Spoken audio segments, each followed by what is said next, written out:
Boa tarde, minha gente. Tudo bem com vocês? Desculpe, houve um erro. Eu troquei de turma, coloquei em administração, que é mais tarde. É um prazer imenso estar aqui com vocês, né? E em relação às aulas anteriores, a professora Edivane explicou a vocês que eu estava com problemas técnicos e depois a gente vai conversar sobre a reposição. Vamos combinar e vocês não vão perder a aula, tá certo? Bom, é um prazer imenso mais uma vez. Hoje a gente vai começar dando uma ideia geral da disciplina, né? Como de praxe, apresentando o programa, vamos falar algumas coisas da própria teoria geral do processo administrativo.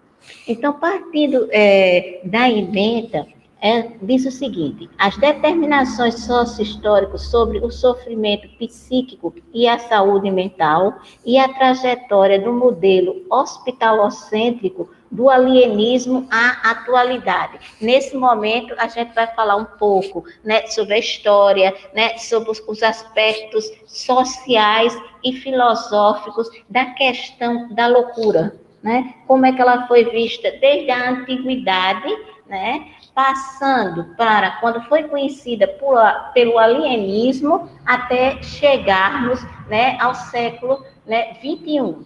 Bom, vamos falar também um pouco sobre o movimento antimanicomial, a sua contribuição sendo imensa, as nossas lutas mesmo tendo desmanches, infelizmente, mas cada vez mais mesmo a gente tem, né, que solidificar esse movimento antimanicomial, que é uma proposta da própria reforma psiquiátrica que recebeu toda aquela influência italiana. Vamos também falar, ainda dentro da ementa, um pouquinho sobre a política de saúde mental no Brasil e no estado de Alagoas. Né? Inclusive, a própria inclusão, né? O surgimento do serviço social, ele no mundo, né? Ele no Brasil e no estado de Alagoas. O objetivo geral seria entender essas determinações societárias, sociohistóricas, sobre todo o processo que começa com a loucura até nos anos 60, quando recebe essa denominação saúde mental. Falarmos um pouco sobre as políticas sociais vinculadas a essa temática e a própria participação do serviço social nesse processo. Portanto, enquanto objetivos específicos temos estudar as determinações socio-históricas sobre o sofrimento psíquico e a saúde mental, né? Aqui eu já coloquei o termo sofrimento psíquico, né? Que são termos que atualmente é o que estão sendo utilizados. A pessoa em sofrimento psíquico ou em sofrimento mental. No decorrer da disciplina, a gente vai explicando essa própria mudança de terminologia. E o segundo objetivo seria conhecer a trajetória desse modelo, quando ele foi iniciado, né, no modelo hospitalocêntrico, né, e as tentativas, as alternativas para que ocorresse a sua superação. Né, essa longa caminhada, essa trajetória para a sua superação e atualmente, né, posterior, vamos dizer assim, vontade, né, de pessoas capitalistas para que retorne esse modelo hospitalocêntrico, né? Porque vocês sabem que a gente não pode falar em saúde mental sem fazer essa relação com a sociedade capitalista e seus interesses no próprio adoecimento mental. Ainda dentro desse segundo objetivo específico, o movimento antimanicomial, a reforma psiquiátrica e a própria política da saúde mental no Brasil, um pouco também no Nordeste, e discutir a participação do serviço social, da política de saúde mental, principalmente no Brasil e também em Alagoas. Bom, em relação ao conteúdo programático, apresentamos 3 módulos. O módulo 1 seria sobre as bases conceituais e históricas sobre a saúde mental, os modelos de atenção em saúde mental na sociedade capitalista moderna. A trajetória desse modelo hospitalocêntrico, como a gente falou, que vai desde o alienismo, né, quando ela começa a ter uma base, uma busca, né, da ciência na introdução, né, do processo, busca do tratamento à atualidade. No módulo 2, especificamente, falaremos sobre a luta antimanicomial e a reforma psiquiátrica no Brasil, com suas políticas, né, formas de administrar, de gestar essa saúde mental no Brasil e em Alagoas. E também o terceiro módulo, a participação do serviço social na política de saúde mental de 2001, que tem todo o início, mas que já vem um processo lá dos anos 80 muito forte aqui no Brasil, e como a decorrência aqui no estado de Alagoas. Bom, metodologia. A metodologia será ministrada em módulos constituídos por aulas expositivas e dialogadas, né? Eu espero, né, que vocês participem, estejam muito presentes, né, nessa apresentação dos slides didáticos, né, e vão ter, como vocês sabem, né, as aulas síncronas e assíncronas com 2 horas.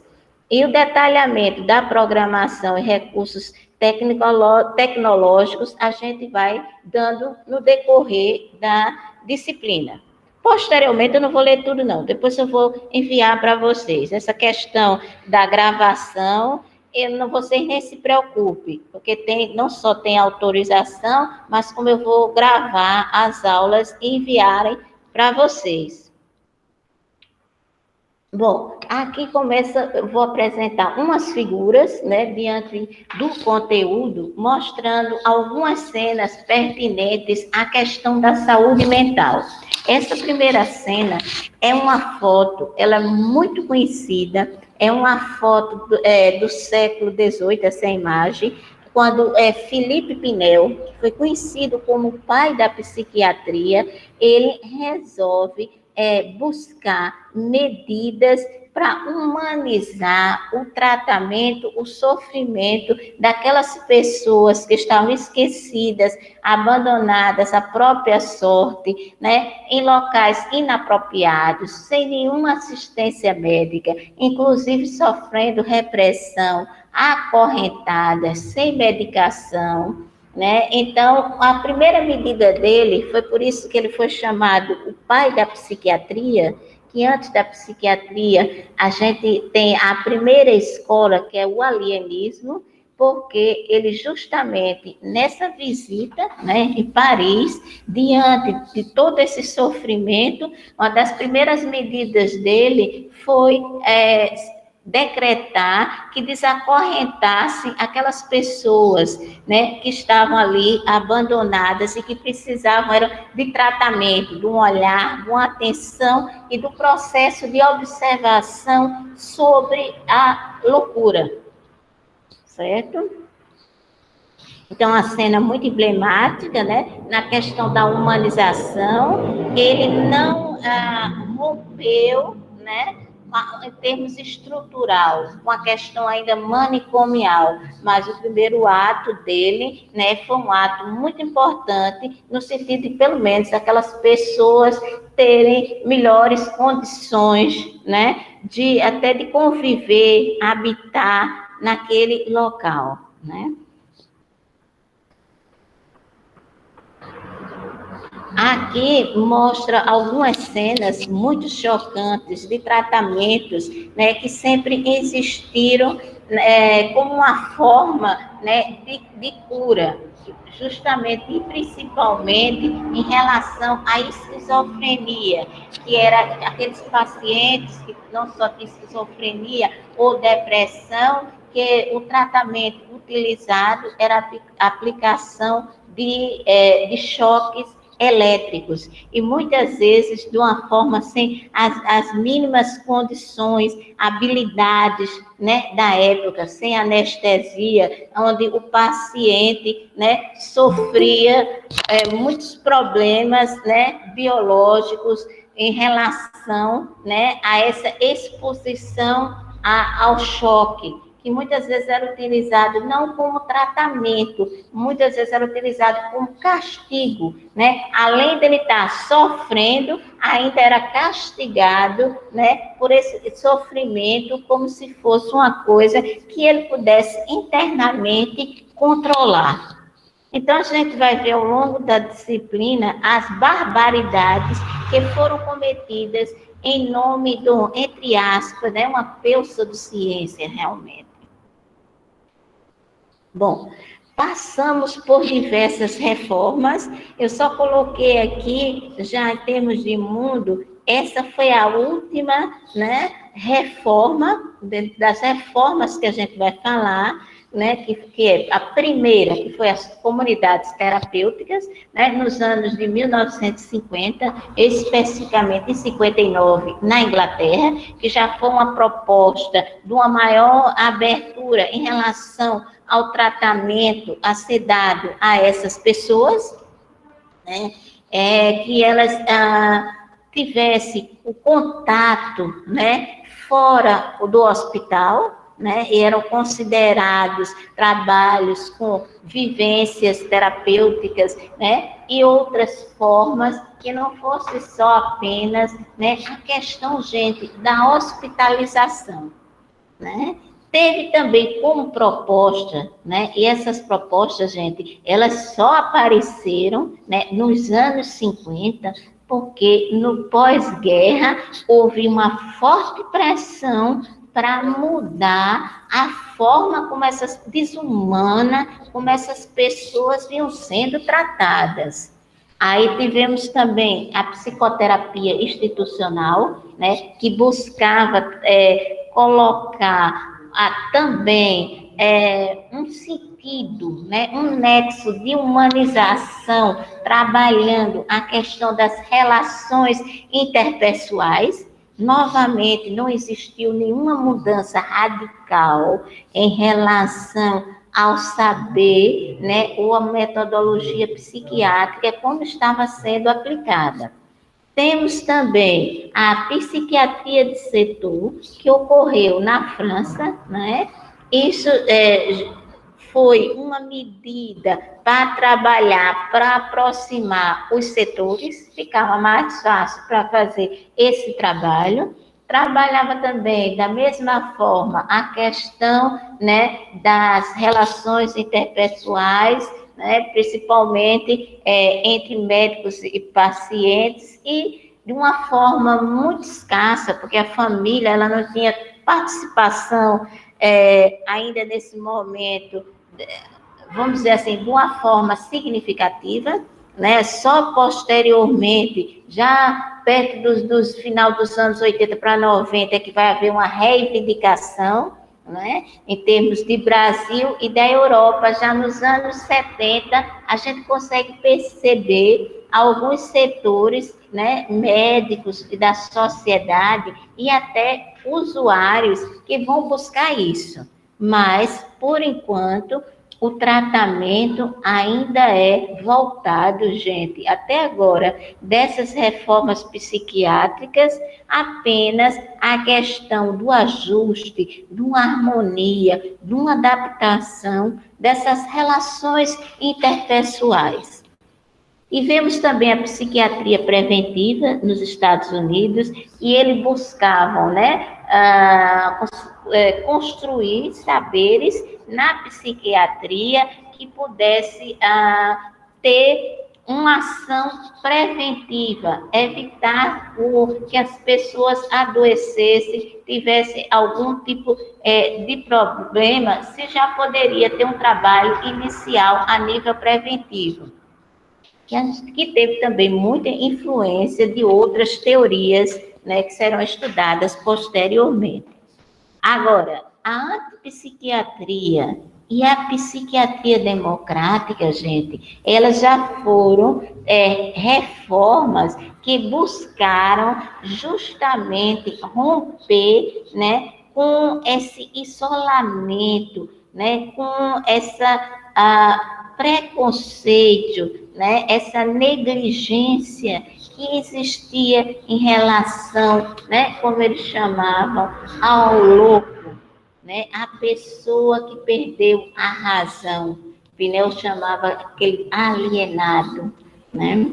Então, na psiquiatria, na Inglaterra, teve um movimento, como o próprio nome diz, né, contra a psiquiatria, negava, né, a importância, o saber e o fazer psiquiátrico. Ele não considerava essa corrente ou essa reforma, né, como algo, né, que realmente o indivíduo estivesse doente, mas quem estava doente e que promovia esse adoecimento era a família, a sociedade e o processo de internação psiquiátrico. Então, ele negava o adoecimento e culpabilizava família e sociedade por essa situação.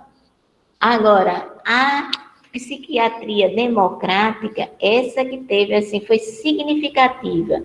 Um ganho não só importante, porque ela ocorreu na Itália, gente, mas, inclusive, o rebatimento, né, a expansão que ela teve em diversos locais, né, e principalmente essa influência, né, aqui no Brasil. E essa psiquiatria democrática, como o próprio nome diz, ela já buscava realmente romper, né, com esse saber, questionar e romper da psiquiatria, né? E esse indivíduo democrático, porque ele teria que ser considerado, né, incluso na sociedade em que vivia. Esse adoecimento, ele só poderia ser trabalhado se fosse na comunidade, né? Se ele saísse, rompesse os muros da instituição psiquiátrica. Aí a foto que a gente colocou aqui foi do Franco Basaglia. Foi ele o responsável, né? Um dos responsáveis, o principal, né, considerado um expoente significativo na construção dessa reforma psiquiátrica democrática, que também, gente, foi conhecida como basagliana. E ele buscava o quê? Foi em 1978, foi a Lei 180. A desinstitucionalização é que aquelas pessoas realmente saíssem do âmbito hospitalar, daquele isolamento, daquela internação e tivessem trabalhos realizados na comunidade, considerando esse indivíduo como um todo, não como um sintoma, não como uma doença, mas um indivíduo com potencialidades que só poderia, né, ter um tratamento humanizado se fosse, né, feito, né, fora, né, do âmbito hospitalar. Inclusive, ele abre, né, ele é diretor do hospital italiano, né, e ele abre as portas do hospital e vai enviar essas pessoas para os centros de saúde mental, onde é realizado um trabalho mais democrático, mais comunitário, onde o paciente tem direito a ser escutado, que era uma coisa que nem existia, né, historicamente, era negado, todos os direitos eram negados. E ele começa, dentro desse processo de desinstitucionalização, a colocar a questão, né, dos direitos, né, que aquela pessoa com adoecimento mental, ela é um sujeito de direitos. né? Isso é muito importante, principalmente quando a gente vai trabalhar no serviço social, que a gente trabalha no processo de desinstitucionalização, nessa perspectiva basaliana atualmente, é justamente isso, é garantir, né, acesso a essas pessoas aos seus direitos enquanto cidadão. Bom, um dos preceitos, né, seria justamente nessa saúde mental que foi, né, estendidas para as comunidades, que essas pessoas que até então não recebia a mínima atenção, né? Ao contrário, a gente sabe que historicamente, né, a gente vai ver desde a Grécia Antiga, própria Idade Média, até antes na atividade clássica greco-romana, né, essas pessoas eram tratadas como se fossem animais. E agora, gente, a partir desse processo que foi iniciado por Basaglia, ele vai colocar a importância destas pessoas serem tratadas em ambientes terapêuticos, porque ao contrário da antipsiquiatria, que ela questionava, né, e não aceitava a psiquiatria e não aceitava a doença, essa reforma, ela aceita a doença, né? Agora, só que a maneira de olhar e de tratar esse processo de adoecimento mental é que ultrapassa a simples questão da humanização. Quando diz, olha que coisa linda, ser tratado em ambientes terapêuticos adequados, ser tratado preferencialmente em serviços comunitários de saúde mental, ter realmente um atendimento humanizado, com ética, olhar a complexidade daquele ser humano, as potencialidades, as habilidades, não só apenas os sintomas, o adoecimento. Isso é uma evolução. Bom, aqui, e essas são leis que aqui no Brasil, posteriormente, vão ser trabalhadas, né, na política de saúde mental, novamente por influência de Basaglia, mas já temos toda essa lei aqui, que foi a partir do século XXI, em 2001. Repare como a influência, né, de Basaglia foi assim, fantástica, né, de influenciar, né, aqui no Brasil a tal ponto, né, que a nossa política de saúde mental, ela começa, né, a refletir sobre essas questões, né, e mostrar a importância, né, dessa pessoa ser tratada realmente como um sujeito de direitos, o direito de ser tratado com dignidade e sempre tendo respeitada a sua personalidade. Aqui, essa foto, ela mostra que em outros lugares, né, que buscaram trabalhar, ainda não com a reforma psiquiátrica, mas trabalhar com outros tipos, né, de alternativas de humanização. Então, é uma cena que aconteceu, né, na Argentina. Vocês sabem, né, todo o histórico da Argentina, de ser um país muito pobre, né, em seu início, as pessoas terem um nível de pobreza que não tinha aquisição, né, habitação, a saúde, aos direitos básicos do ser humano. E na questão de saúde, e principalmente da saúde mental, esses direitos eram negados. Então, começou a se buscar alternativas, infelizmente, nem sempre científicas, né, porque não havia dinheiro, né, para os tratamentos. Então, ocorria o que chamavam um tratamento, né, de curandeiros, né, e acontecia, impressionante, mas era em cemitérios. Eles utilizavam os túmulos como divã para fazer o processo de cura.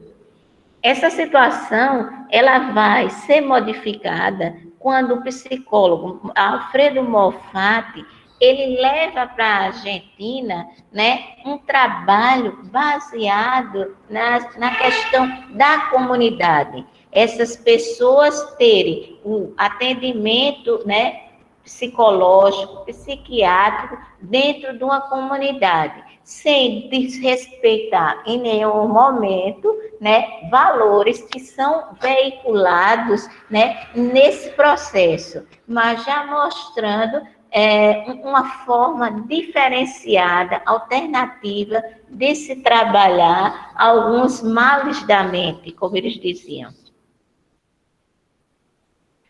Bom, aqui a gente volta a falar essa figura no Brasil.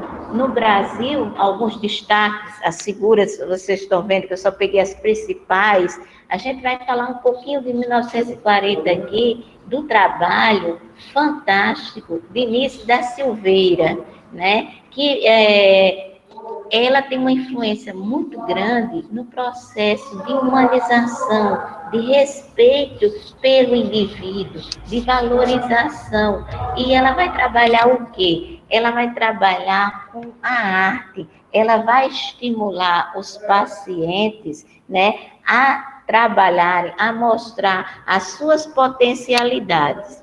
Ela era uma psiquiatra que ela tinha uma formação baseada em Jung. Então, ela, a partir de desenhos, de pinturas, xilogravuras, ela tentava, baseado no trabalho de mandalas de Jung, né, Carl Jung, trabalhar o inconsciente desses indivíduos.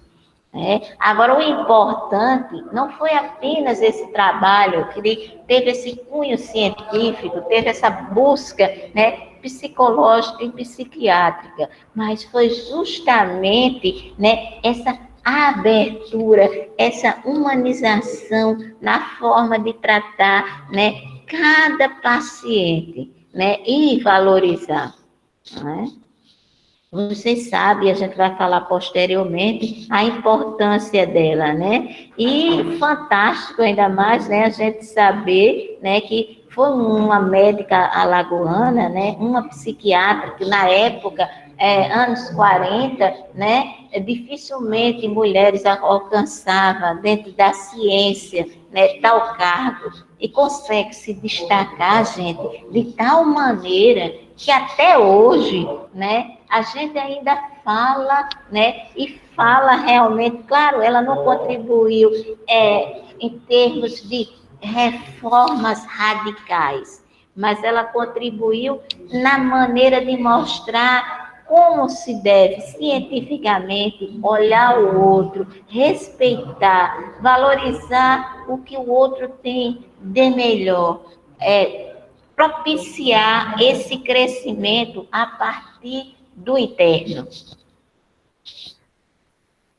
Temos também aqui, foi antes da Nice da Silveira, que é considerado pela pessoa que fez, pelo usuário, um paciente, né, do hospital, né, Dom Pedro II, que ele é muito conhecido, né, que é o arcebispo do Rosário, que apesar de ser uma fase, né, em que muitos trabalhos desde 20 no hospital não havia nenhum incentivo à arte, porque a questão da arte, a expressividade, as oficinas expressivas, elas só começaram com a doutora Nice da Silveira. Mas arcebispo de Rosário, ele era um doente que ele tentava, nos seus momentos de lucidez, né?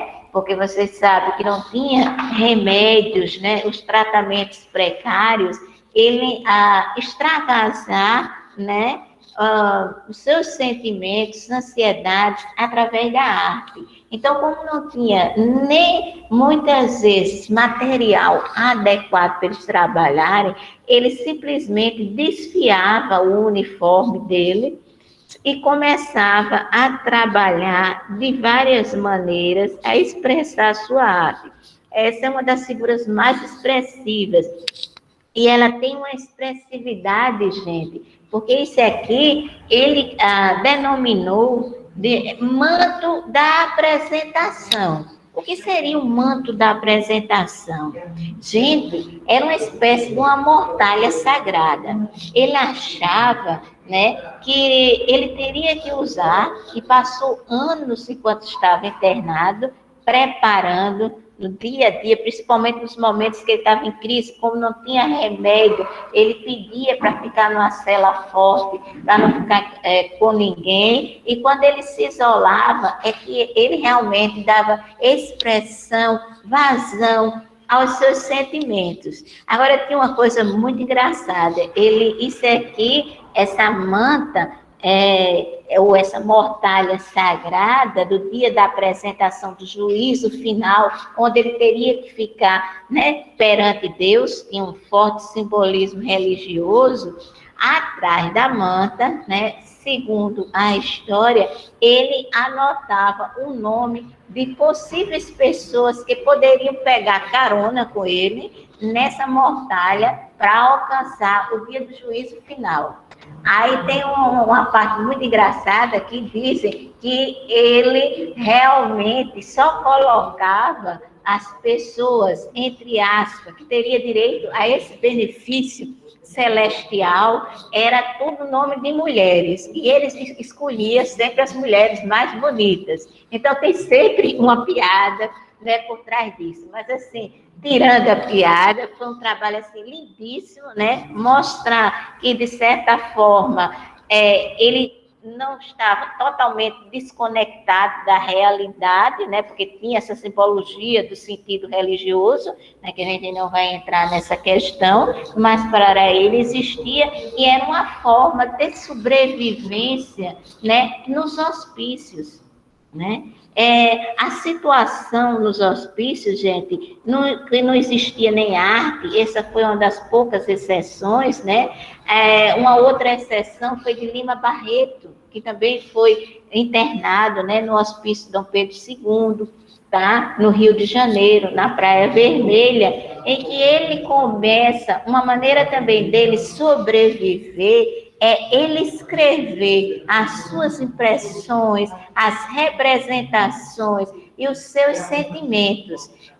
Dessas impressões, né, de tudo o que foi produzido, surgiu, acredito que algumas pessoas conheçam, o Diário do Hospício, né? E uma contribuição para a saúde mental muito interessante, né? Uma vivência, né, de uma pessoa nos anos de 1920 que estava passando, né, por uma situação tanto mente como corpo, né, de privação, consegue escrever, né, de forma coerente o que estava passando e que também o que ocorria com outros, inclusive com as torturas em nome da ciência. E o mais engraçado é que ele denomina, né, esse local, o hospício, né, de cemitério, né, dos vivos. Olhe como a coisa é forte, né? Olhe que figura de linguagem, cemitério dos vivos. Bom, aqui já tem uma imagem que é muito recente. A gente já está assim, terminando a apresentação.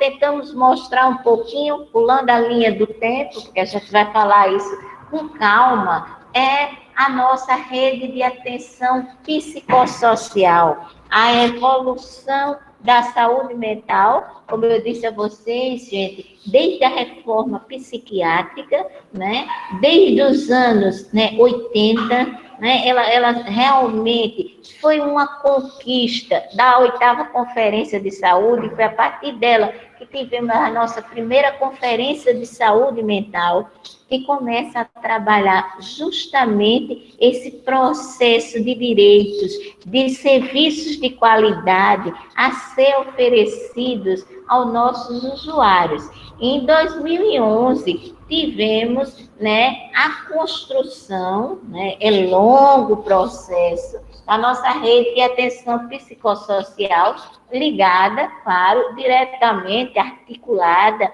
ao Sistema Único de Saúde, gente. Bom, aqui no final, acompanhando um pouco o programa do que a gente falou, temos a questão do serviço social na área da saúde mental, né? Quando ele realmente foi inserido, né? Historicamente, lá fora foi no começo do século XX. Aqui ele já começa realmente apenas em 1940, mas historicamente ele era denominado serviço psiquiátrico. E ele atuava no ajustamento, né, dos considerados doentes mentais para prevenir especificamente o processo de recaídas, para que não ocorresse, geralmente ocorria, né, as internações e reinternações. Aí, posteriormente, é que foram incluídos na função do assistente social, né, o estudo do ambiente familiar e profissional. Durante a anamnese social, né, o assistente social buscava conhecer, compreender, né, primeiro toda a ambiência, né, porque a ambiência seria bem mais, né, do que realmente apenas o espaço geográfico, né, mas tem as representações, os sonhos, os desejos, né, a forma como está ocorrendo, né, as relações nesse ambiente familiar, profissional, quando é o caso.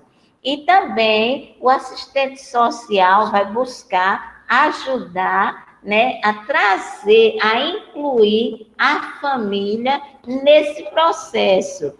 E aos poucos, na própria aceitação do doente e como ela deve proceder após a alta hospitalar. Porque vocês sabem que essa aceitação do adoecimento é uma grande dificuldade, né, para os familiares. Até atualmente, né, ainda é, né, há uma certa, pelo menos inicialmente, a negação da doença. E era função do assistente social, historicamente, a trabalhar também isso, porque senão ia repercutir em ficar muitos desses doentes no processo de hospitalização. Simplesmente a família abandonava, né, esse indivíduo no hospital. Muitas vezes não deixava endereços errado. Quando a assistente social procurava fazer visita, também não encontrava mais esse doente. Então, foi um momento que se preparou, né, para aos poucos essa família ir entendendo o que era esse adoecimento, né, como tratar, como evitar a internação e como ir trabalhando, né, pausadamente, paulatinamente, após a alta hospitalar, no seu convívio familiar. Bom, isso foi mais ou menos uma apresentação, né, da disciplina que eu tentei unir, né, a questão do conteúdo com algumas figuras para a gente falar um pouquinho sobre isso, só apenas para dar algumas ideias, algumas figuras que eu acho assim marcantes nesse processo. Agora a gente vai falar um pouquinho sobre realmente esse processo da saúde mental, dessa construção do processo do enlouquecimento. né? Aí a pretensão é a gente falar um pouco do histórico do processo dessa institucionalização da loucura, a própria hospitalização, até aos serviços substitutivos, que, na verdade, a gente ainda não tem esses serviços substitutivos, né? A gente tem serviços alternativos às instituições psiquiátricas, né? Então, eu gostaria de a gente falando alguma coisa sobre isso. É claro que a dificuldade, eu acho que isso na maioria das disciplinas os professores falam, não é diferente na saúde mental.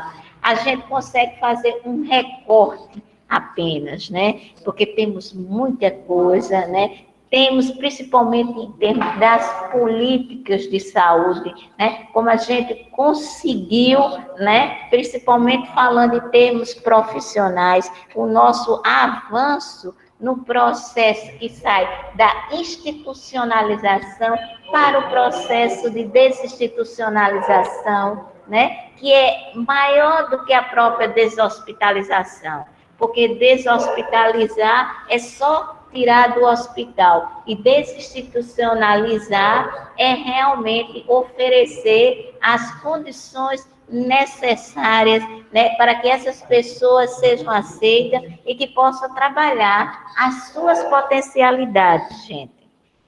Então, permitam que eu passe adiante. Bom, a contextualização histórica sobre a loucura. Então, a gente começa fazendo um recorte de como era considerada a loucura desde a antiguidade clássica, o que acontecia principalmente na cultura, gente, greco-romana, né? Era justamente isso, a questão da loucura transitava entre o divino e o demonismo, né? Na antiguidade clássica, o que existia era o desconhecimento. E o ser humano tem uma tendência de ter medo do que é desconhecido. Então, a loucura, ela foi associada, né, a algo, no primeiro momento, divino, que aquela fala daquelas pessoas, que as pessoas não entendiam o que estavam dizendo, né, difícil de ser decifradas, eram a voz do divino sendo transmitida para outras pessoas. Então, nesse momento, o louco ainda não era uma figura temida, porque ele representava, tinha um certo respeito, né? Porque representava o divino. Posteriormente, ele vai ter uma outra visão, que é também transcendental, mas já é do demônio, já é como se fosse realmente o pecado, né? O demônio, né, sendo colocado para experimentar essas pessoas, né? E as pessoas, claro, que estavam em seu entorno, em sua ambiência. Então, sempre quando se fala em atividade clássica, a gente pensa na questão da loucura nesse binômio, de divino e do demônio. Frente ao desconhecido, como agir, né? E da Idade Média, gente, não vai diferenciar muito, não. No primeiro momento, vai ter uma diferença, porque vai ser incorporado, né, as ideias do tomismo, né, que você sabe que são o ideário, né, de São Tomás de Aquino, que fala na questão da caridade, né, da questão da bondade, de ajuda ao outro, como se realmente fosse uma necessidade, né, até para agradar, né, a entidade divina. Né? Então, começa ainda a ser construído uma relação que o louco ainda não sofre o preconceito. É uma pena, uma necessidade em relação, né, a essa questão religiosa, a essa influência de São Tomás de Aquino. Mas há também que esse entendimento da loucura, por isso que eu disse, permanece como manifestação divina. E posteriormente ainda, né, na Idade Média Baixa, eles consideram realmente com pessoas que são castigadas, né, pela santidade divina e que estão, de certa forma, sendo prejudiciais ao convívio humano e à própria forma como elas transitam na cidade, né? Elas têm uma necessidade, entre aspas, de ser efetivado o que chamamos, né, de limpeza social. Então, o que é que acontece? A foto ao lado mostra. Essas pessoas eram colocadas no naus, embarcações da Idade Média, e iam vagar, né, até encontrar algum local, alguma cidade que recebesse. Por isso que essa embarcação, que está aí representada nessa pintura, recebeu o nome de Nau dos Loucos. Muitas vezes terminavam, nem todas as cidades aceitavam, outras acolhiam, mas muitos, na verdade, morriam, né? Então, além desse entendimento da loucura, né, como uma forma transcendental, né, tinha também a exclusão, né, dentro desse mesmo período, né, no século XV, era essa a mentalidade. Era terrível. Bom, no meados do século XVII é que começa a se pensar, né, numa forma de encarceramento aos loucos. Isso vai acontecer, né, através, por meio dos estudos, né, do médico Felipe Pinel. Está aí representado nessa foto aí para vocês, que ele começa, né, como eu disse a vocês, ele é considerado o pai da psiquiatria, porque ele começa a observar essas pessoas, a visitar as instituições. Ele começa como médico, depois ele é diretor de um hospital na França, e ele começa a pensar, né, numa forma de tratamento que pudesse curar essas pessoas. Mas a primeira condição que teria que existir é que essas pessoas elas não fossem tratadas como animais, que fossem acorrentadas, espancadas, né? Mas que tivessem pelo menos a liberdade naquele espaço de confinamento, de abandono, mas pelo menos de circular. Ela já não circulava mais livremente pelas cidades. Ela era perigosa para as pessoas, eram indesejadas, né? Vocês viram, o Nau do Louco é uma representação, né, simbólica, né, significativa do que realmente ocorria com essas pessoas, esse abandono à própria sorte. Então, Felipe Pinel, ele começa a trabalhar a questão da loucura. E ele denomina os loucos de alienados. E o que seria alienados, né? Ele coloca inicialmente alienados como um louco é aquela pessoa que perdeu a razão, né? É aquela pessoa que se deixou levar pelos seus instintos, né? Que não foram controlados, de agressividade, de sexualidade, de paixões incontroladas, né? Que não souberam internamente, né, como conciliar isso. Mas a palavra alienação, quando ele pensou nessa palavra, ele estava pensando alienação, é aquele, né, externo, aquele que vem de longe, aquele que vem de fora, né, de um outro mundo. Então, é como se aquela pessoa que fosse louca, né, ela estivesse em um outro mundo. Por isso que é associado à desrazão. Dentro do século XVIII, temos as contribuições de Felipe Pinel, principalmente porque ele começa a se preocupar, né, com a questão do bem-estar desses indivíduos, né, quando ele promove esse gesto de virar as correntes, como também de começar a estudar, né, a pesquisar toda essa sintomatologia, gente, do adoecimento. Aí, quando ele consolida esse conceito de alienação mental como desrazão, né, como algo que saiu do controle, os familiares e as pessoas que estão em seu entorno não conseguem ajudar ou controlar. Então, ele acreditava que para que isso ocorresse, que pudesse realmente, né, haver um tratamento para essas pessoas, a primeira coisa é sair da influência do ambiente familiar. A família, ela não sabe lidar com isso, ela não tem o rigor, a disciplina para o enfrentamento desse problema. E é necessário isolá-lo, interná-lo, preferencialmente em lugares cada vez mais distantes da cidade. E ele utilizava isso, gente, como forma de tratamento, né? E como é que ele ia justificar essa forma de tratamento? Primeiro, que o louco era perigoso para ele próprio, né? Que ele poderia cometer, né, algum ato danoso, né, suicídio, né, algum tipo, né, de eventos dessa índole.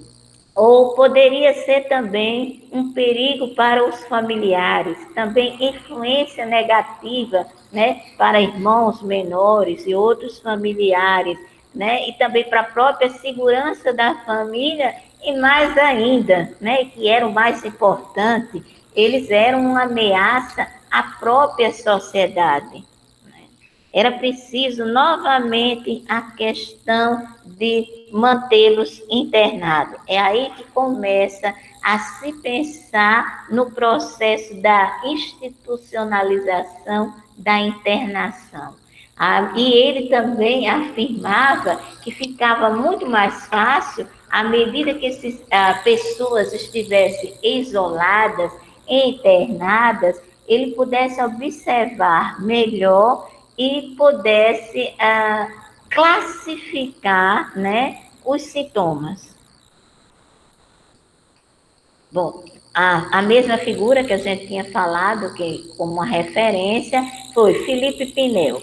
Ele acreditava, ainda não totalmente, no tratamento, vamos dizer assim, dito científico.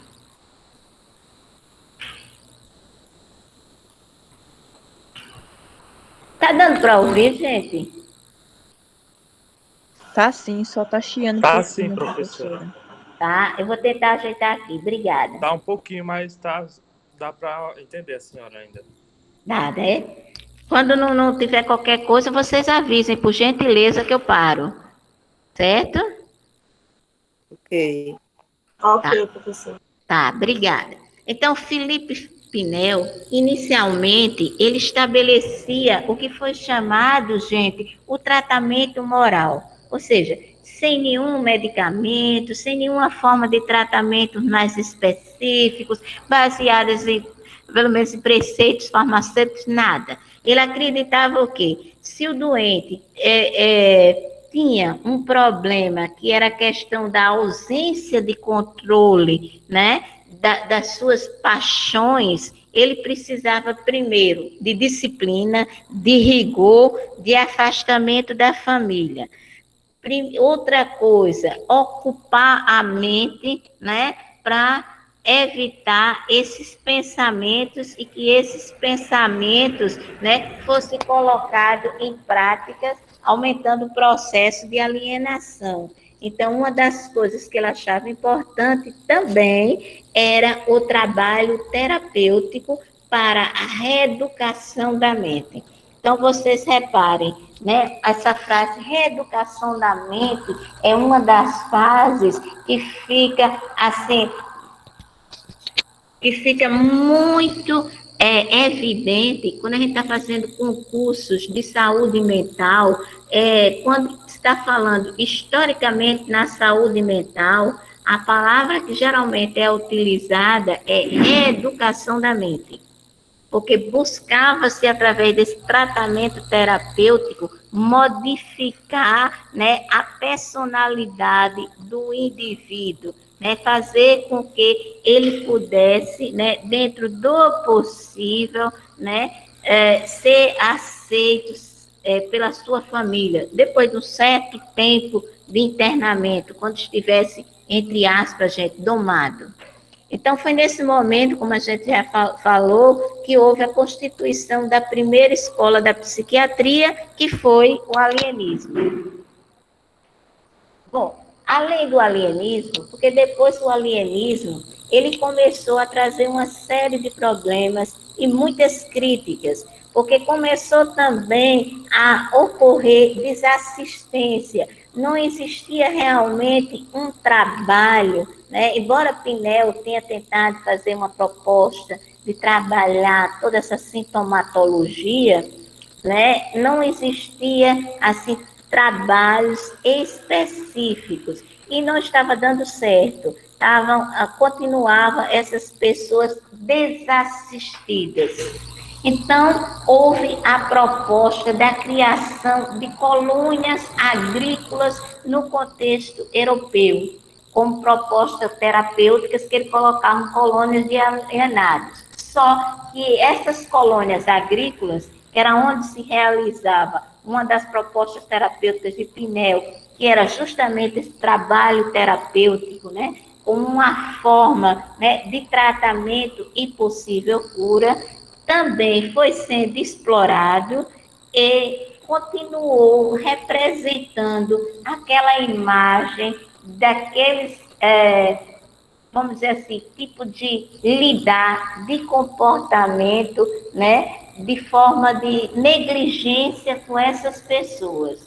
Então, nada mais foi do que reproduzir o saber psiquiátrico dos hospitais.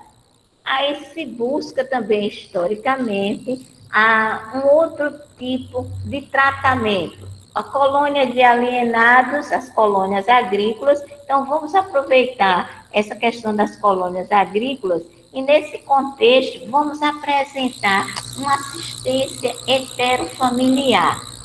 O que seria isso?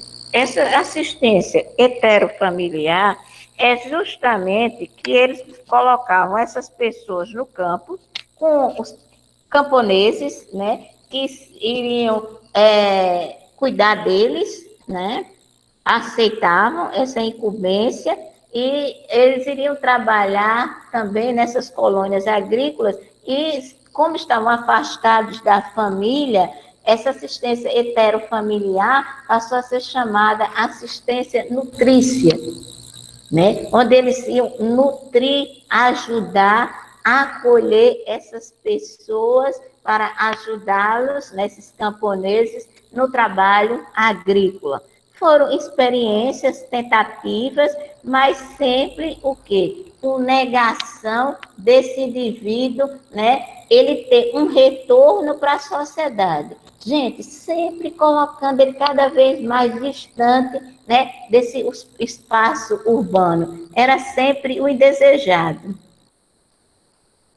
Bom, já no século XIX, tivemos a psiquiatria, né, que já não era mais alienismo, já tinha recebido o nome de psiquiatria, agora era uma psiquiatria, gente, baseada no modelo alemão, que era essencialmente baseado no biologismo, nas terapias biológicas, né? Então, e sem uma comprovação científica, como eletrochoque, tratamentos de colocar esses pacientes eram consideradas umas macas de cristal, onde eles iam receber inalação de cânfora ou insulina, que terminava dando sérios problemas, então que eles acreditavam que fosse recuperar. E muitas outras tipos de tratamento que foram verdadeiras torturas. E foi muito baseado nesse critério do biologismo. Era uma doença biológica, então deveria ser tratado com esses métodos ditos científicos.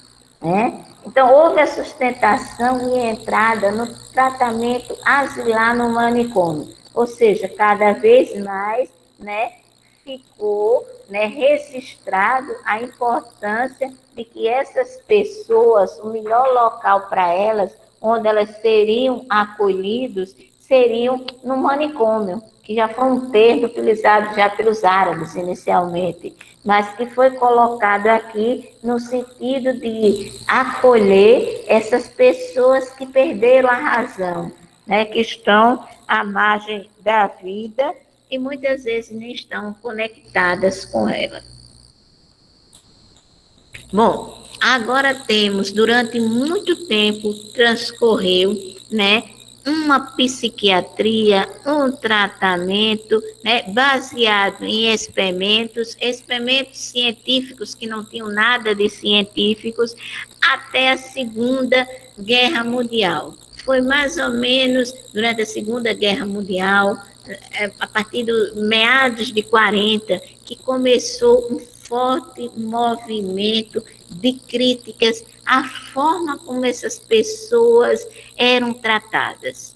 Então, era necessário uma nova, vamos dizer assim, um novo processo, uma nova terapia, um novo conceito, um conceito revisitado sobre o tratamento psiquiátrico, sobre esse olhar ao ser humano, a própria necessidade do processo de humanização, onde essas pessoas elas nem tinham oportunidade, era um silêncio nos hospícios, em outros locais também, instituições, né, que trabalhavam o adoecimento, não tinha nem comunicação entre elas, nem com o médico, né? Então, que se pudesse humanizar isso, que essas pessoas, a comunicação seria também uma forma de humanização, né? De também trazer aos poucos,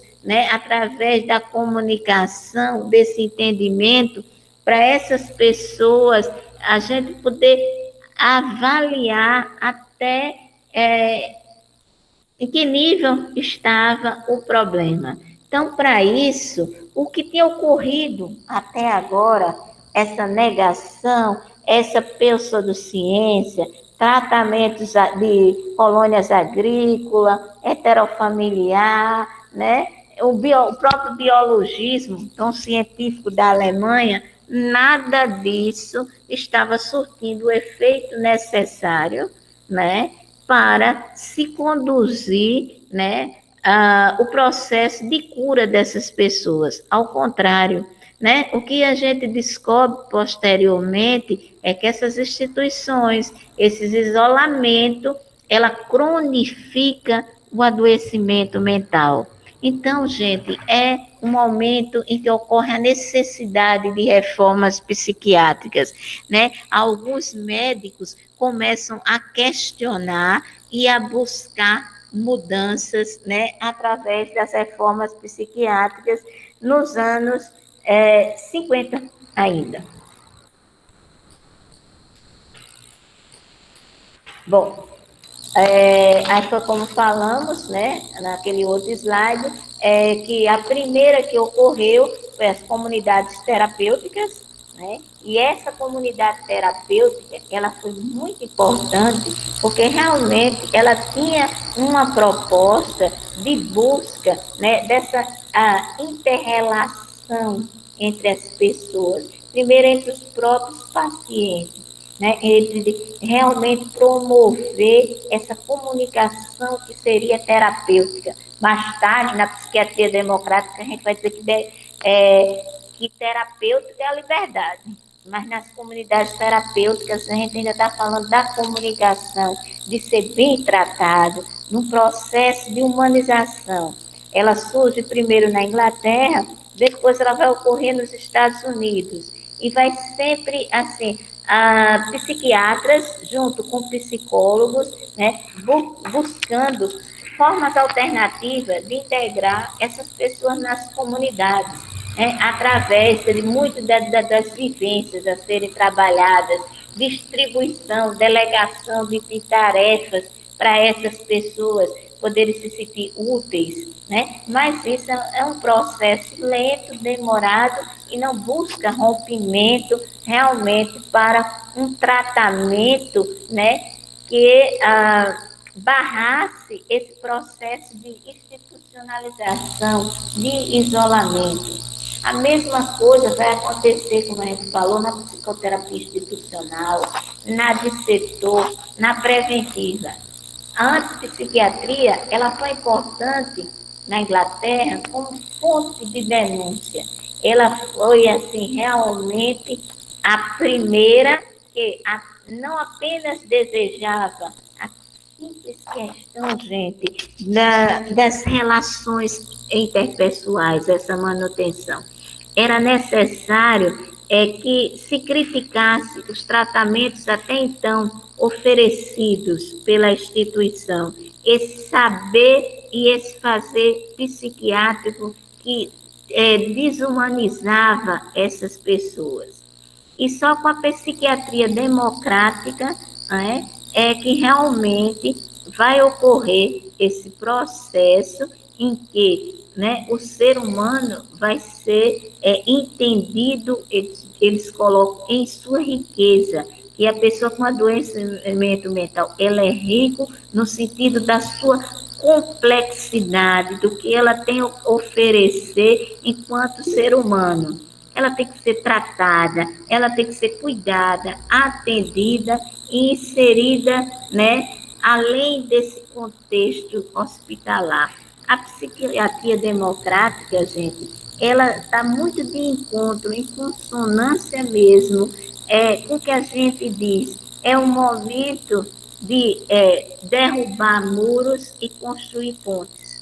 Então, a psiquiatria democrática foi todo esse processo que foi iniciado e que até hoje, né, aqui no Brasil, a gente continua tentando construir essas pontes, com um trabalho, primeiro, alternativos, né, para depois buscar os substitutivos e continuar lutando para que não ocorra o retrocesso que vem acontecendo, né? Então, devemos muito, em termos da questão da psiquiatria, da saúde mental, principalmente a França, né, Estados Unidos e de forma significativa, claro, né, que é da perspectiva basaliana, a Itália.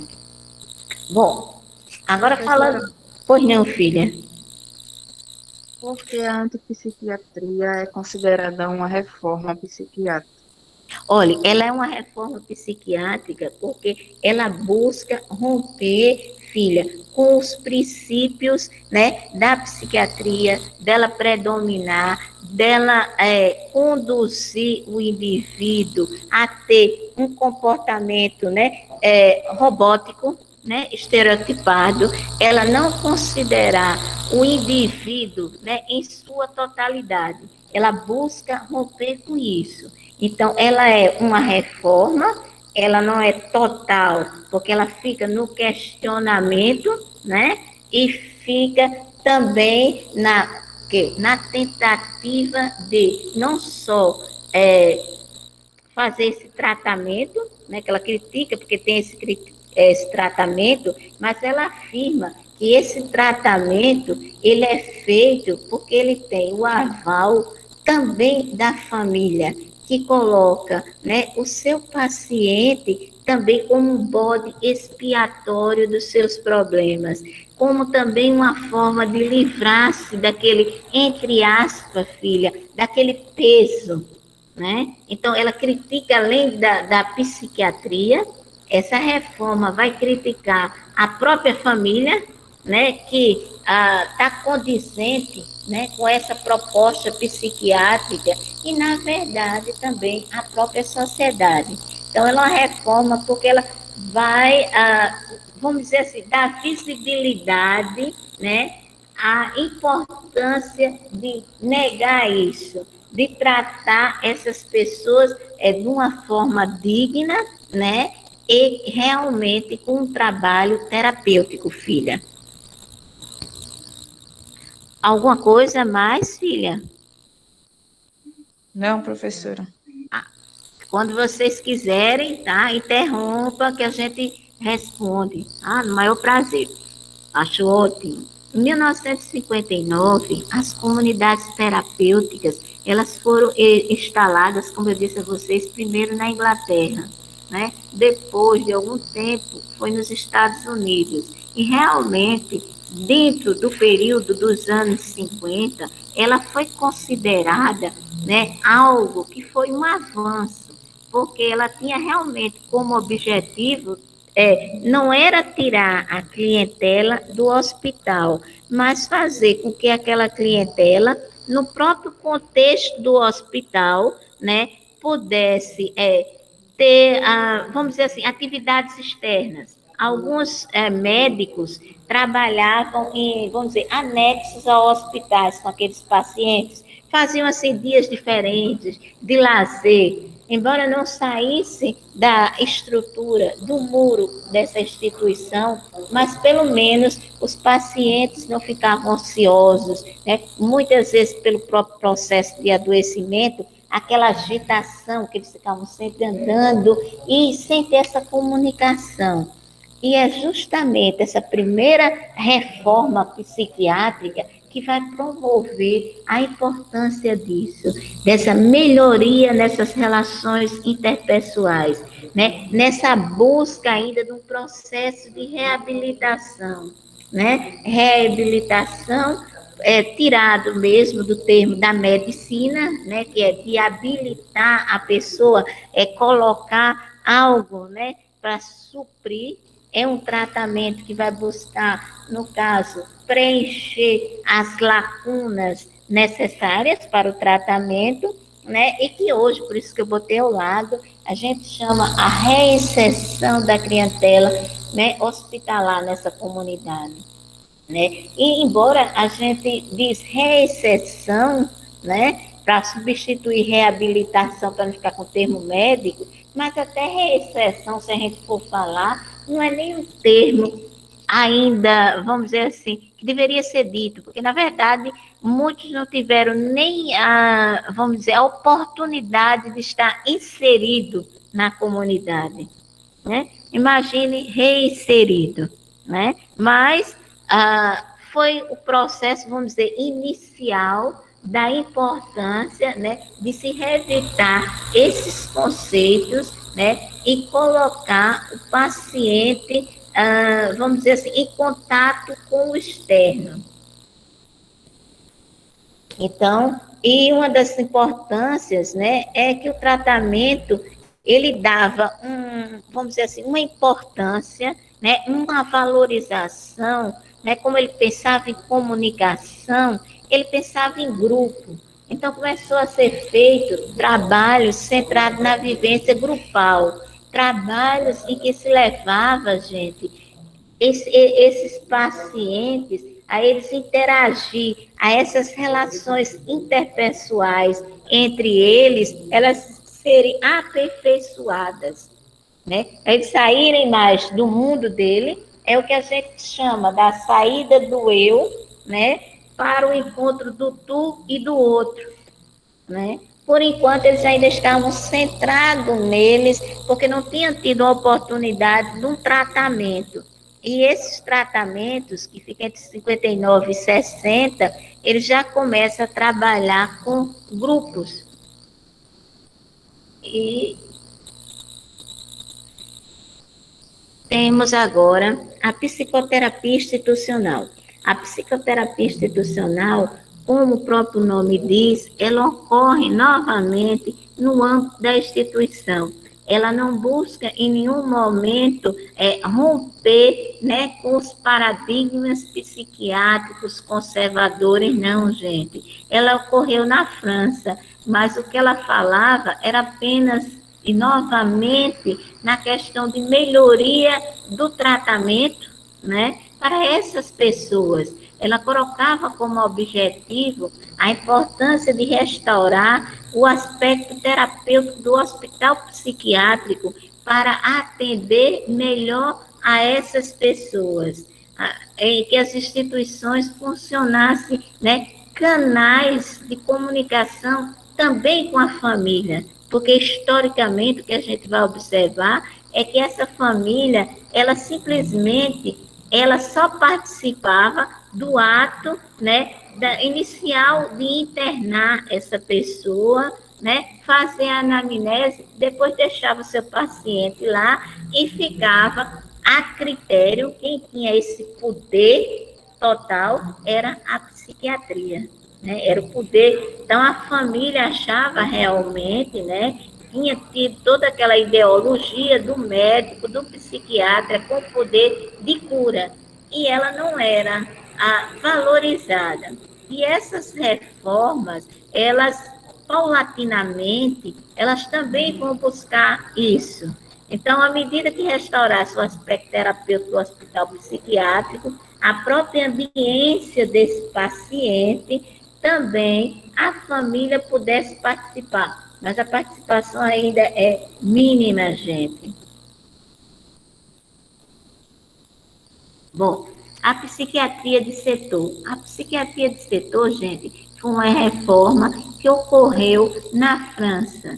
Ela contestava também a psiquiatria asilar. Ela mostrava também a necessidade dessas pessoas romperem, né, os seus espaços geográficos, que elas só poderiam crescer, não dá nem falar em cura, desenvolver ou ter melhoras se ela realmente participasse das atividades cotidianas de sua comunidade. Então, para isso, foram criados setores geográficos que ficassem muito próximos e que se trabalhassem o processo de comunidade nessas instituições.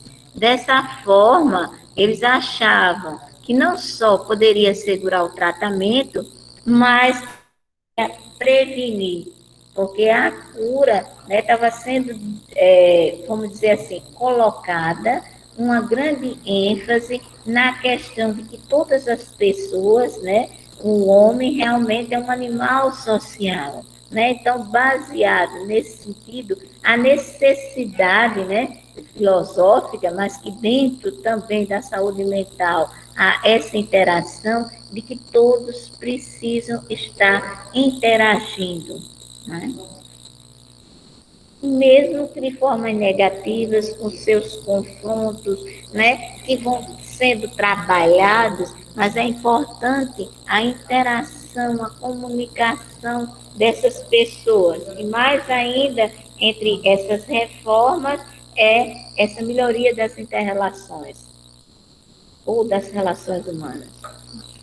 Bom, a antipsiquiatria, né, que foi também na década de 70, como já foi falado, ela questionava o saber psiquiátrico, psicológico, a dominação da família. Ela achava que todos eles eram simplesmente instrumento de alienação, de dominação, da família realmente buscar formas de transferir o problema para nível institucional, né? Era algo pesado, né?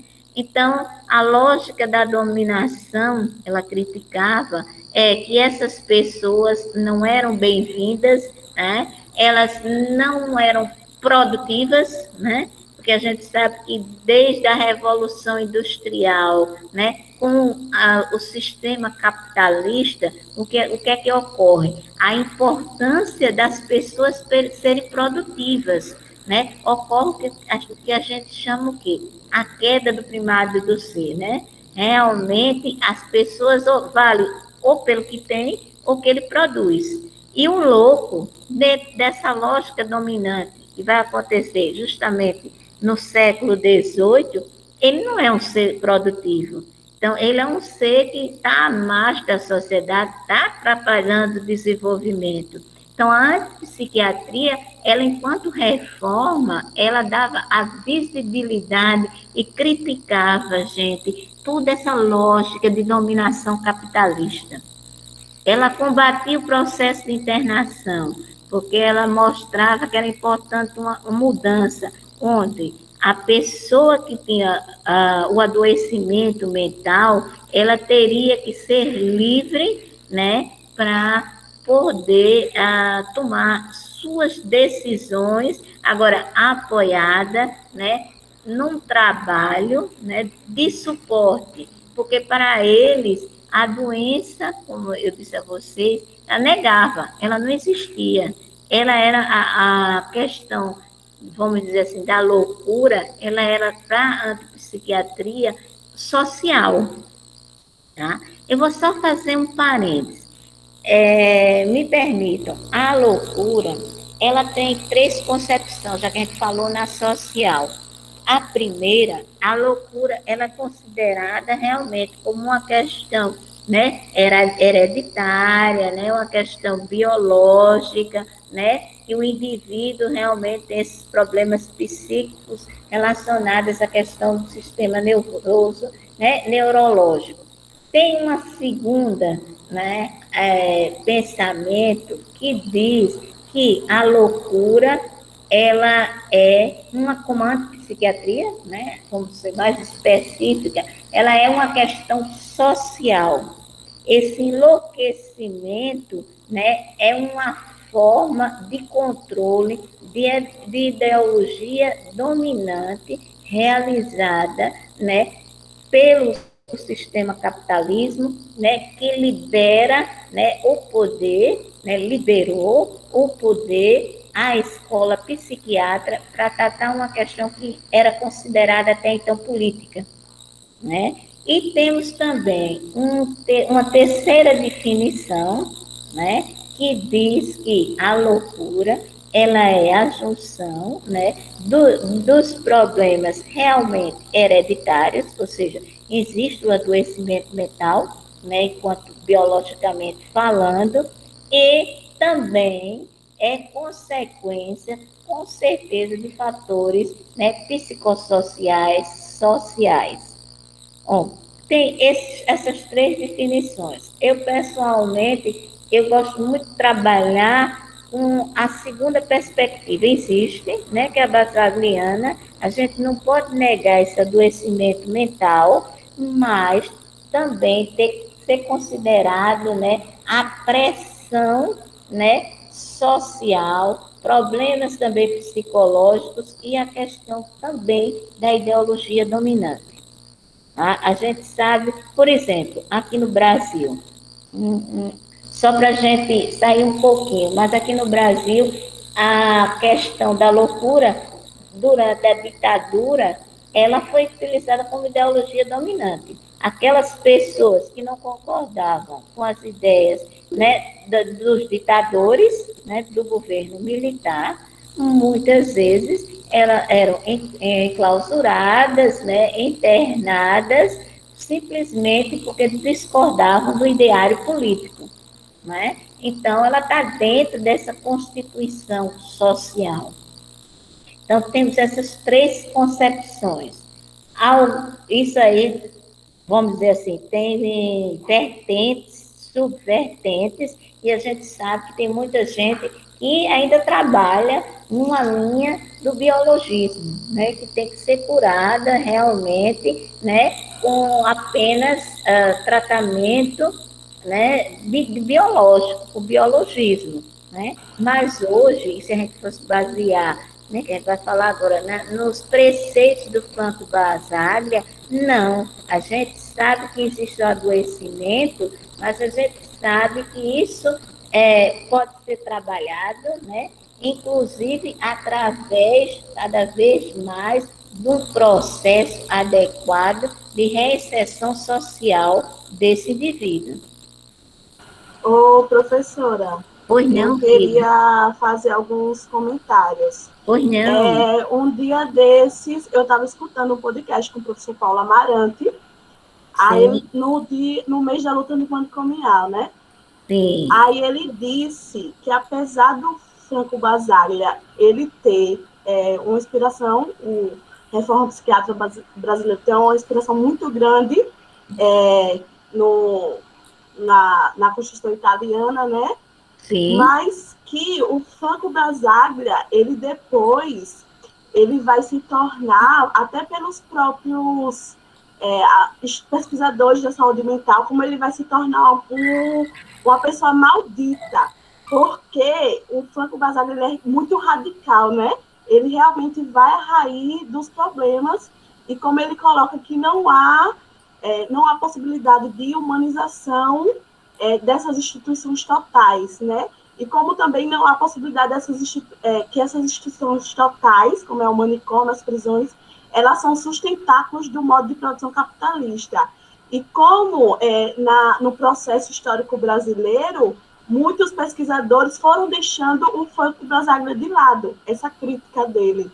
E também o próprio mercado editorial brasileiro, que não publica. São pouquíssimas coisas que você encontra dele, justamente por essa crítica forte que ele tem, né? E também eu me lembro que ele disse que o Franco Basaglia ele vem para o Brasil e é até o Hospital Colônia de Barbacena, né? Que ele visita esse Hospital Colônia, que ele diz que é um centro... esqueci o nome, um holocausto brasileiro, né? Que vai ficar conhecido, que ele vai dizer, né? Isso, e aí o Paulo Amarante disse essas coisas, eu fiquei pensando depois. Sim. Pois não, filha? Não, era só isso. Bom, respeitando o Paulo Amarante, ele tem uma contribuição, uma referência fantástica. Eu gosto muito realmente dele, né? Mas eu acho que realmente o Franco Basaglia, ele teve um papel importantíssimo, filha, no sentido de você começar a valorizar o ser humano, você falar em cidadania, você abrir, romper na Itália, né? Anos 70, você abrir o hospital, que você é diretor, colocar aquelas pessoas no centro de saúde mental, né? Buscando que aquelas pessoas tenham interação, né? Você fazer um trabalho em que realmente ele sai daquele processo que ele viveu, vamos dizer, excluído, né? Ele viveu durante muito tempo de forma massificada, sem nenhum respeito. E quando ele coloca, sabe, eu acho lindíssimo como ele coloca a questão do direito também, dos direitos, dos sujeitos de direito. Franco Basaglia, ele diz uma coisa, ele compara a instituição hospitalar, né, o modelo hospitalocêntrico, com uma história que ele diz, que eu achei assim, muito interessante a comparação. Ele dizendo que um certo dia, né, uma pessoa estava andando, passeando, quando encontra um rapaz, né, deitado na grama, e ele diz, né, que enquanto ele estava dormindo, uma serpente entrou dentro dele, né, dominou o estômago, ele contando o rapaz, e que hoje ele não consegue fazer nada na vida se não for o que a serpente comanda. Aí o Paulo Amarante, ele fazendo essa referência, mostrando até que ponto o domínio, né, a despersonalização, né, que os hospitais psiquiátricos historicamente fizeram no ser humano, filha, foi bárbaro, sabe? Eu acho que o fato dele não só dizer isso, visibilizar isso, né, ele fazer essas comparações, essa visita que ele teve aqui no Brasil, que ele sai, quando ele termina, vamos dizer assim, entre aspas, o trabalho inicial dele, de abrir as portas, né, dos hospitais psiquiátricos para a comunidade, ele começa a transitar para levar, né, as ideias dele. E como você disse, quando ele chega aqui no Brasil, ele fica impressionado, porque o que ele vê é chocante. É tão chocante que ele diz, olha, a maneira como vocês estão tratando essas pessoas, eu só posso comparar com o Holocausto. Isso aí é uma verdadeira morte, uma morte em massa. Vocês estão matando essas pessoas. Né? Aí o Paulo Amarante, ele dizia que quando ele foi estagiário, ele estava no hospital, né? E mostraram Quando ele entrou mostrando o hospital, ele enquanto estagiário, mostraram um local, assim, relativamente abandonado do hospital, minha gente, e que ele ainda tinha uma mancha de uma pessoa como se estivesse numa posição fetal. Era uma pessoa que tinha morrido ali, e a própria instituição não sabia nem que aquela pessoa tinha morrido, né? Aí a gente fica pensando, né? Eu pessoalmente, né? A grandeza do trabalho dele. Claro que tem algumas coisas, alguma crítica, ele não conseguiu, né? Com a lei 180, ele conseguiu muita coisa, ele não conseguiu o fechamento total, como ele queria, de todas as instituições da Itália, né? Quem conseguiu foi a esposa dele, chamada Franca Basaglia, que era senadora, deu continuidade ao trabalho dele, após a morte dele, no sentido de acabar com a lógica da hospitalização. Aí, por isso, filha, que eu estou tirando esse parênteses, porque respeitando a opinião, né, do profissional, né, que a gente não tenha dúvida, uma referência, mas eu discordo, sabe? Eu acho que ele teve um papel fundamental, não só na Itália, como principalmente aqui no Brasil, como a gente realmente tinha essa concepção de que o doente podia ficar lá, uma das maneiras de curar o doente, historicamente, eles torturavam, colocavam aquelas rodas de madeira, colocavam uma pessoa ali, ficavam rodando o doente, acreditando que a circulação sanguínea feita pelas várias rodadas fosse melhorar o paciente. Em relação à mulher, o usuário, historicamente, se tirava o útero da mulher porque achava que a loucura era uterina, sabe? Então, a gente teve um histórico da psiquiatria, né? Foi terrível. E quando tem uma pessoa nos anos 80, né?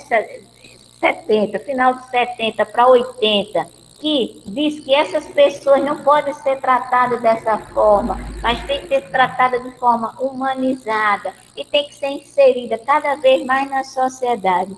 E faz todo o trabalho, né, para romper com isso, tanto no país dele de origem, no trabalho na Itália, mas para o mundo, né, ver que realmente a instituição, ela não deixa de ser aquela serpente que está dominando. Ela diz o que você deve fazer, você tem horários, você tem controle, né? Todo o seu tempo, todos os seus afazeres, né? Quando não tem a ociosidade, né? É tudo muito controlado.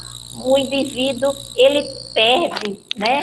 Toda a liberdade. É por isso que a gente clama, baseado até em Basaglia, que o tratamento realmente seja um tratamento que dê liberdade a essas pessoas, que a liberdade é terapêutica aqui no Brasil, o próprio, né, CREAS. Aí, por isso, filha, vamos dizer, opiniões diferentes. Sim, filha. Ô, professora, eu acho que eu acabei dizendo errado, assim, que o Paulo Amarante, ele é um grande admirador do Franco Basaglia, e é um que precursor da obra dele aqui no Brasil, né? Que é o Paulo Amarante. Mas ele quis dizer no sentido que depois que a reforma aqui no Brasil foi implantada realmente, como muitos profissionais deixaram de se utilizar Franco Basaglia, como muitos hoje em dia não recorrem a ele, aos seus escritos, e como ele acabou virando um intelectual maldito aqui, entendeu? Por muitos profissionais, que realmente ele é maravilhoso, o Franco Basaglia. Eu acho, filha, aí eu concordo. Essa questão, eu não sei se diria assim, maldito. Eu diria, caiu no esquecimento, porque não é do interesse uma psiquiatria comunitária que não gera dinheiro no sistema capitalista que a gente vive. Os hospitais psiquiátricos, infelizmente, né, são os que geram o dinheiro. E ele vem com a proposta de quê? Substituir paulatinamente os hospitais psiquiátricos por centros realmente de saúde. Aqui no Brasil, a gente faz a substituição né, pelos CAPs, que é pelos Centros de Atenção Psicossocial. Agora, eu acho que a gente deve, em termos da saúde mental, como a gente chama agora desde os anos 60, todo esse nosso trabalho, eu acho que o serviço social também está inserido nessa categoria, claro, tudo tem suas exceções, né, ao próprio Franco Basaglia. Eu acho que sem as ideias dele, sem o decreto 180 e sem também a intervenção no Senado da esposa dele posteriormente, né, porque toda a luta foi dele, né, ela apenas realmente, vamos dizer assim, botou a legislação, que é muito importante, né, de os demais hospitais, que até os anos 90, eles também teriam que ser fechados. Agora, eu concordo quando você coloca a fala que, infelizmente, ele é esquecido, sabe? E eu acho que a gente tenta, vamos botar assim, entre aspas, ressuscitar, trabalhar, né, dentro dessa logicidade, a gente trazer, né, não apenas a nível teórico, mas todo o trabalho dele, né, de libertação, né, porque foi, né, você ser realmente,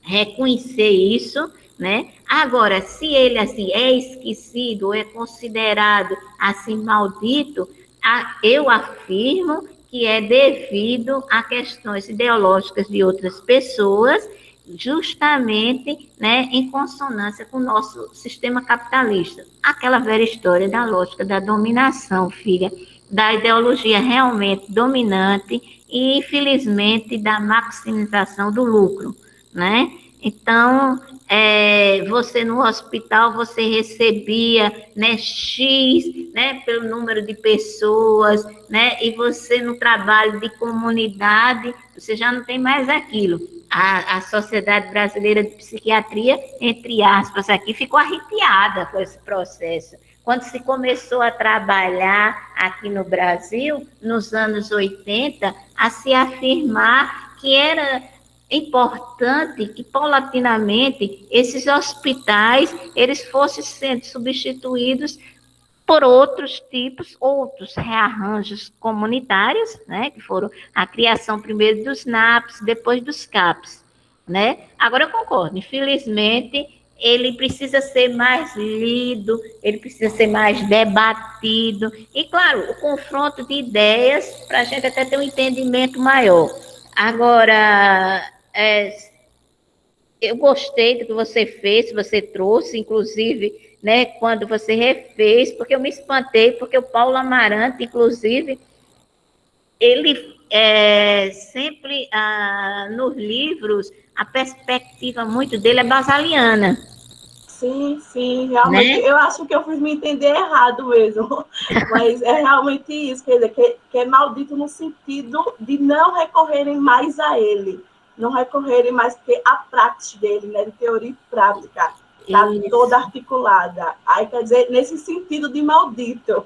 Certo, filha, está perfeito. Agora eu concordo, está perfeito. O que você está dizendo, realmente essa negação. Com certeza. Mas foi ótimo sua parte, viu? É assim, através do debate, né? E também, assim, respeitando as opiniões. Agora eu me espantei porque eu conheço as opiniões e não era. Mas se fosse outra opinião, a gente tem a democracia, ouvir, né? E trazer a crítica. Né?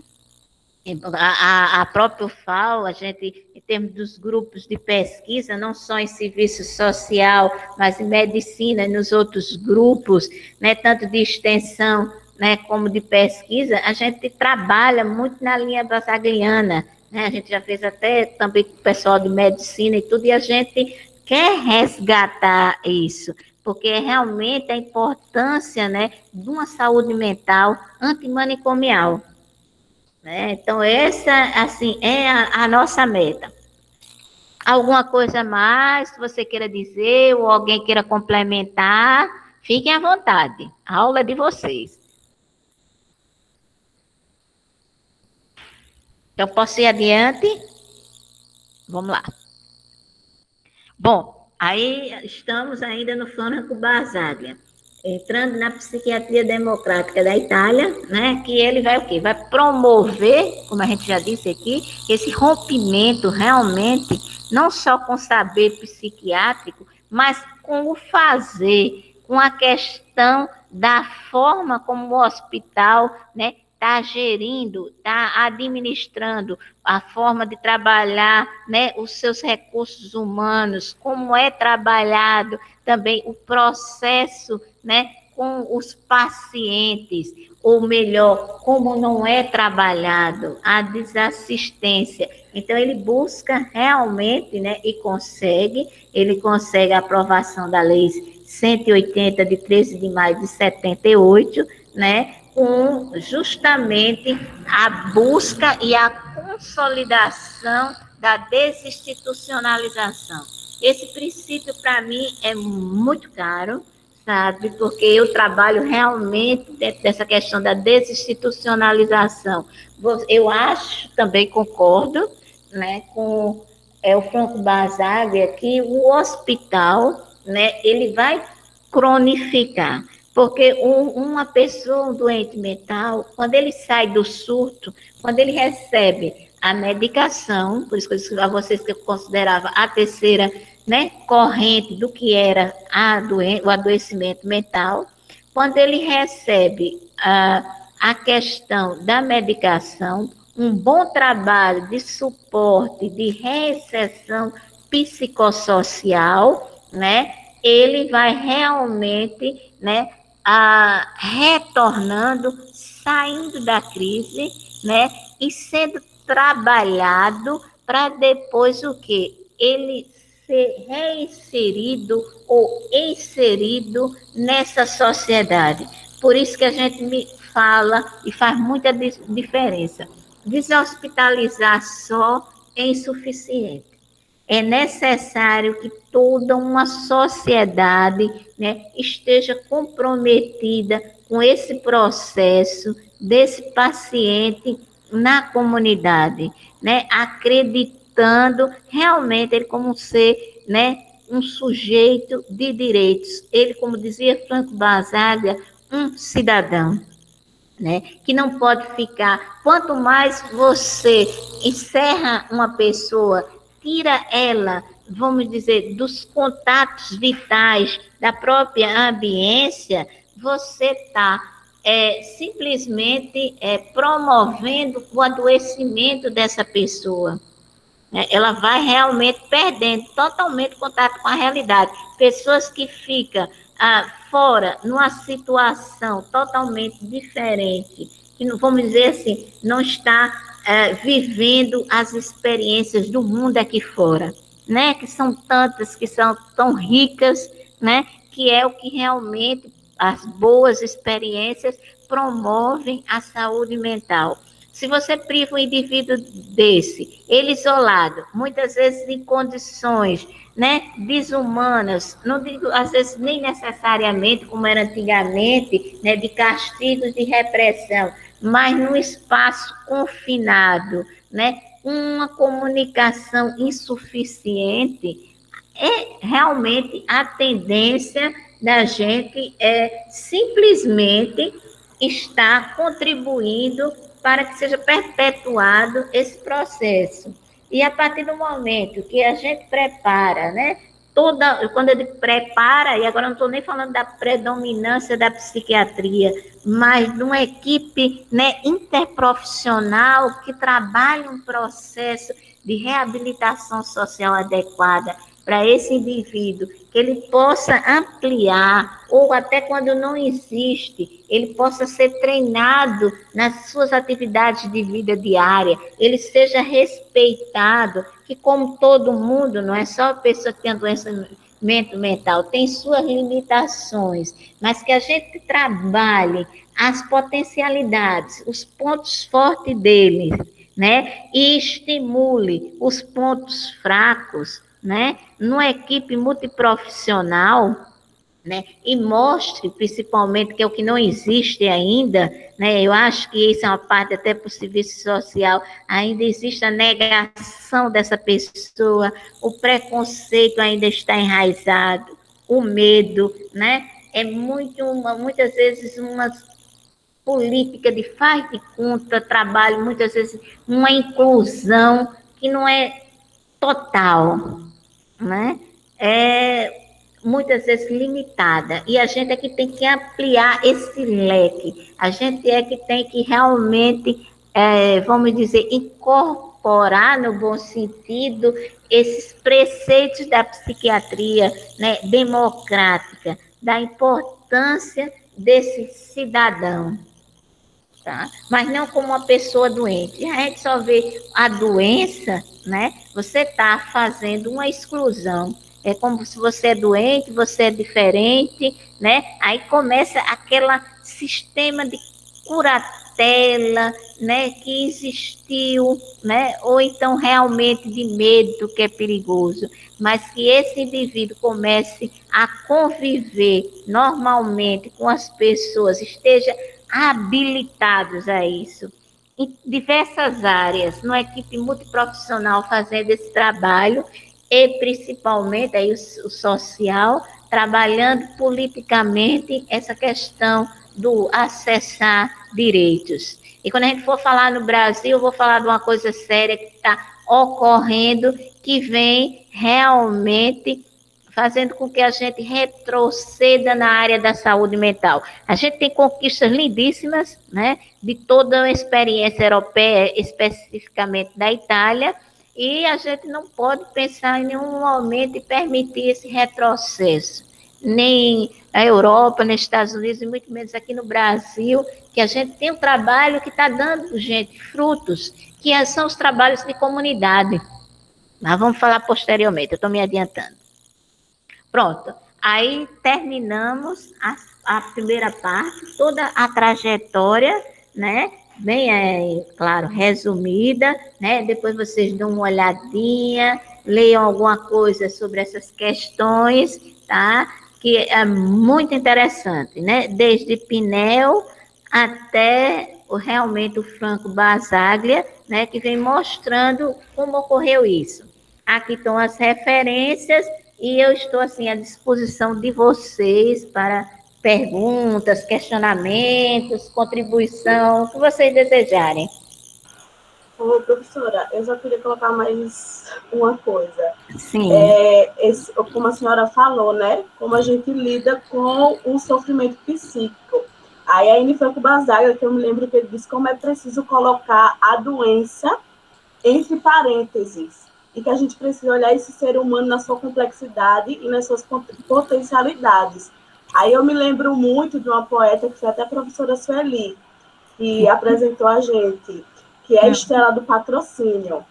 Que ela diz que ela é uma poeta, né? E ela escrevia lá no hospital psiquiátrico. E ela disse que ela, antes de entrar no hospital psiquiátrico, é um dos poemas dela, que ela não era doente, foi o hospital psiquiátrico que me adoeceu.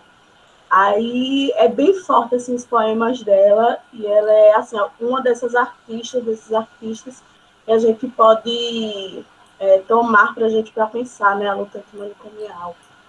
É perfeito. E você colocar uma experiência, uma vivência em poesia é belíssimo. Você mostrar o seu potencial. E eu também acho que realmente quando a pessoa entra, como eu disse, no hospital, numa internação a longo prazo, você vai perdendo muitas referências sociais, familiares. Então, você tem a tendência realmente a adoecer. E ela fez o que algumas pessoas fizeram como uma forma de não enlouquecer totalmente.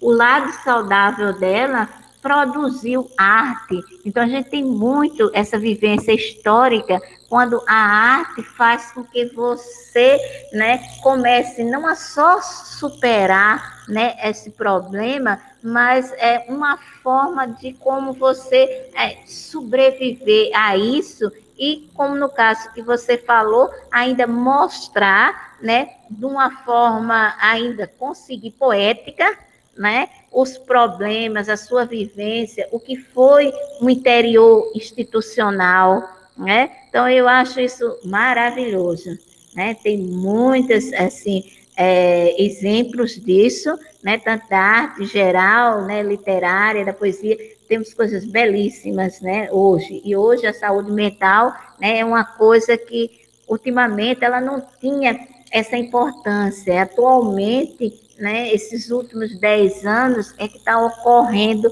realmente um interesse, né, em relação à saúde mental, a ver, inclusive, essa questão, né, do ser humano como um ser humano produtivo, um ser humano inteligente, né, que faz uma produção, que leva, que mostra a sua realidade. Alguém mais? Alguma coisa, minha gente?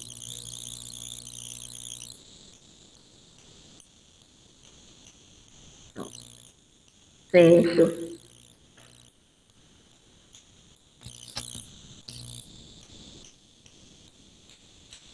Certo. Mas deu para ouvir, não é? Então, Deu, professora. então tá perfeito. Sim. Ok, obrigada. Então ficamos hoje por aqui e numa próxima aula a gente vai ampliando, vocês vão trazendo as discussões também de vocês, os confrontos, amplie essa aula, tá? E a gente vai adiante, tá? E foi realmente um prazer, essa primeira aula maravilhosa. Vai fazer a chamada. Também, professora. Tá certo. Vocês coloquem no chat, tá? Ou no chat, como algumas pessoas dizem, tá? A gente registrar.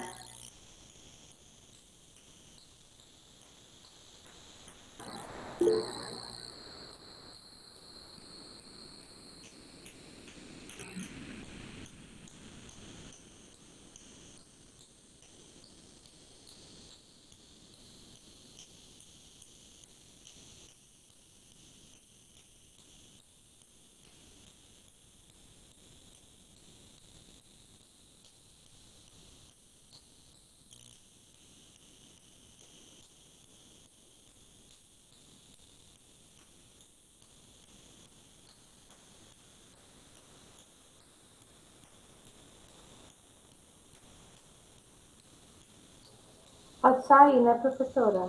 Claro, filha. Tchauzinho, obrigada pela aula. Tchau. Tchau, Boa noite. filhas e Boa filhos. noite. Boa noite. Obrigada por tudo, tchau. Tudo de bom para vocês, tá? Um abraço. A Obrigada. senhora também. Obrigada. Também. Obrigada.